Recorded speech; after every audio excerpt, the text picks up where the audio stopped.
Hello, comrades! Because I'm wearing the glorious hat, that's why we're all comrades, not capitalist friends. I don't know if the capitalists have a right-wing equivalent to comrades. So, this will be short. Today is the 14th of January. I tried looking up the podcast on the Thom Hartman show. I have a bit of a guilty pleasure, a vice, if you want to call it, to admit. I listen to left-wing radio. Not out of anything like in terms of intellectual honesty, but because I can finish the sentences of Rush Limbaugh. I could finish the sentences of Dennis, well, not Dennis Prager. He's pretty deep. That's why I like listening to him. Unfortunately, you can't get his podcast for free.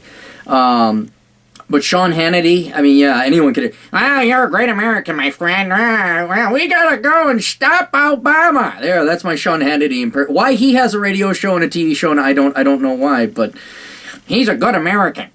So, in any case, I can finish their sentences, so I get bored, and I tune into the left-wing radio station to see. It's really an observation of psychology. I just love, Ed Schultz show.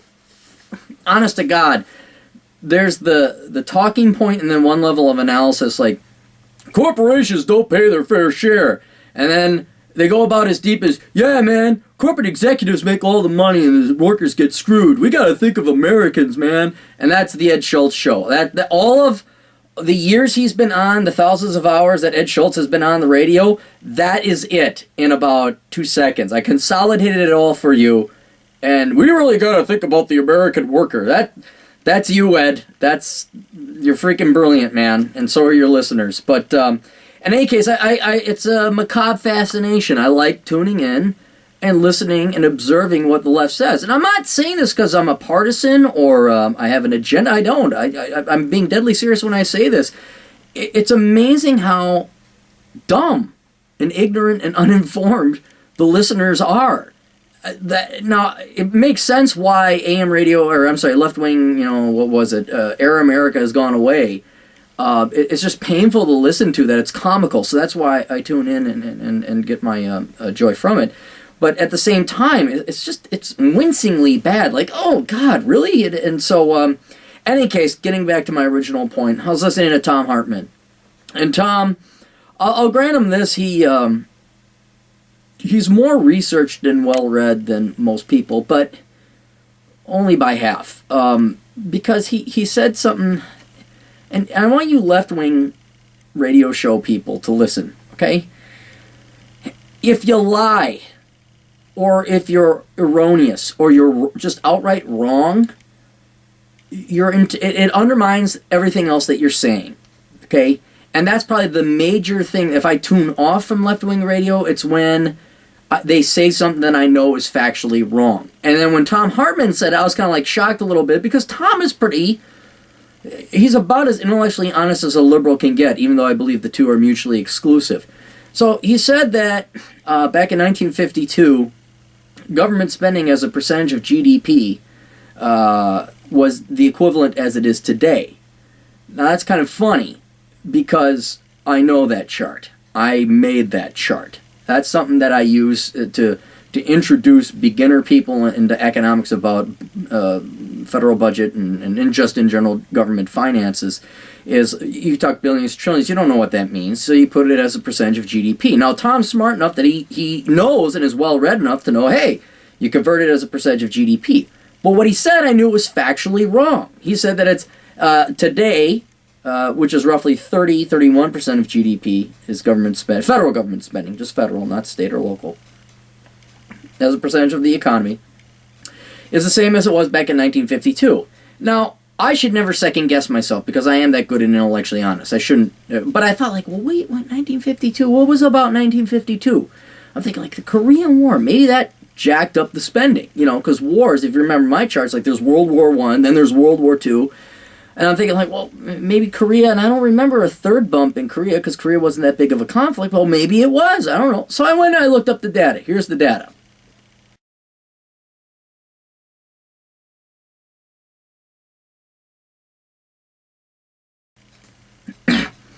So here's my biggest complaint about left-wing radio, is you're a bunch of liars.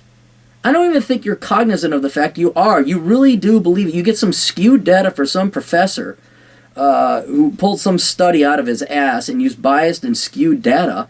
All right, my data comes from the FRED database at the St. Louis Federal Reserve. And now, admittedly, though, to go back that far, I had to go to eh.net, economichistory.net, to get GDP and growth rate in the chart that I did show.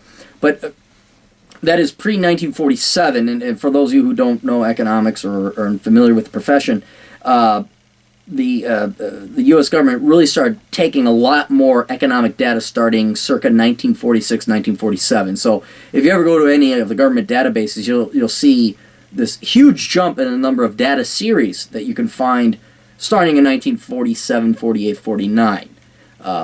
But before that, it wasn't even quarterly. There were annual figures. Data becomes much more sparse. So whoever the godsend was that gave us that great economic data, God bless you. You're a saint, and they should be canonized, whatever the Catholics do. In any case, getting back to Thom Hartman. Okay, dude, you're a liar. Okay, and for all your listeners who are listening to the Thom Hartman show, this is a perfect example. I know you're all liberal, you want about the truth, and you're all open-minded, and okay, well, here's an example. He's a liar. And I hate to say it, because I don't like to accuse people of consciously lying. But Thom is proven to be somewhat intellectual, somewhat informed, that I'm wondering if he knew. So I want to know where Thom got his data that 1952 government spending as a percentage of GDP is the same as it is today. Because it isn't. It just plain isn't. At least based on the data I got. Now, I don't know where he got his data.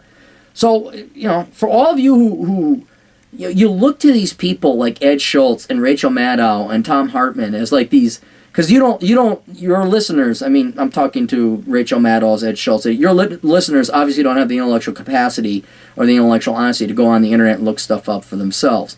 So you're kind of like the deity or the god or the demigod that comes in, you're the prophet, and you explain things to them. Yeah, man, corporations suck, go union, and so I hate to take you down a couple notches, but honest to God, what the F? Really? I'm not going to let it pass. I'm not. And I'm a no-name blogger, and well, actually I'm kind of getting a little bit of a crew together. But I want this to go up on the internet for posterity's sake. And then, and Thom doesn't have to respond. He won't because I'm such small potatoes. But I'd love a liberal to respond and explain where the hell that number came up with, that the government is spending as much as a percentage of GDP today that it was back in 1952. I mean, hell, the fact I'm allowing for a spike in war shows you how much of a handicap I'm giving you. Because the reason, let me follow through with that point.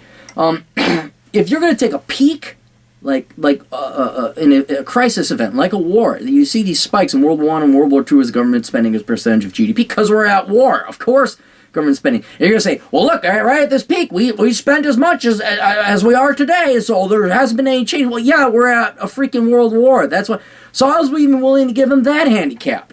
And it still didn't prove to be the same. Vietnam, I know that for sure, because that was a significant war. It wasn't like we were just, cutting potatoes or anything like that.